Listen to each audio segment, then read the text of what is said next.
زه په دې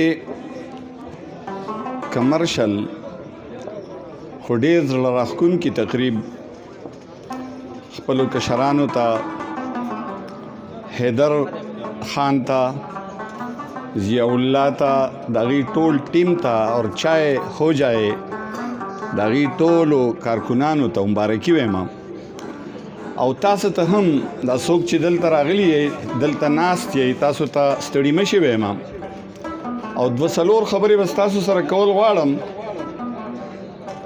اول خو زه ټولې دنیا ته دا پیغام ورکول غواړم چې د نوي کال شپه ده او په داسې ځای کې پښتانه زلمي او مشران او ماشومان راټول شوي دي چې بیخي پرخه وریږي او تقریبا 1 2 یا 3 ډیګري سنټیګریډ یخني ده. خو مونږه دنیا چې په مونږه کم تور لګولی دی چې دا قام سیولایز نه دی، دا قام مترقي نه دی، دا قام امن نه پیژني. نو تاسو راشئ نن په دې شپه باندې د ملکنډ دیر او سوات په مینس کې ځوانان راغونډ شوي دي او ټولې دنیا ته دا پیغام ورکوي چې مونږ امن خوښ یو، مونږ ترقي خوښ یو، مونږ مترقي قام یو.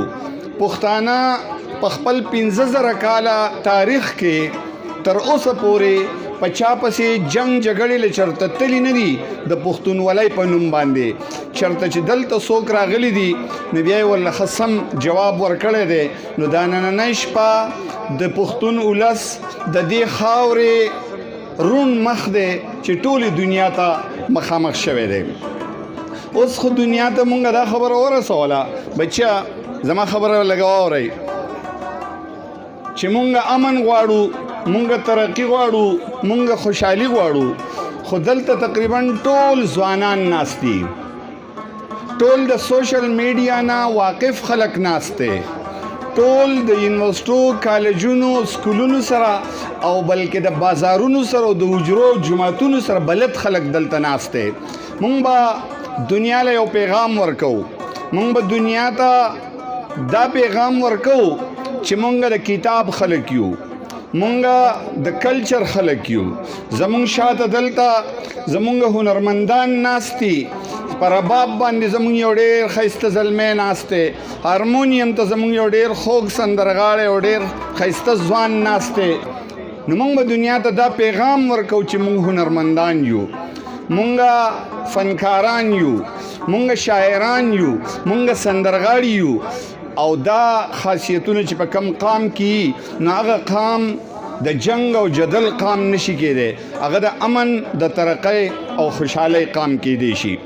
اوس زمونږ ذمواري څه ده؟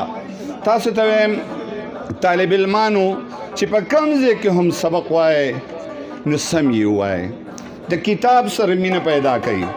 مونږ ته د ټولې دنیا سره یو فکری معرکه پرته ده او دا معرکه به مونږ د کتاب په سر باندې سر کوو، دا معرکه به مونږ د هنر، پوهې او ټیکنالوژي په سر باندې سر کوو.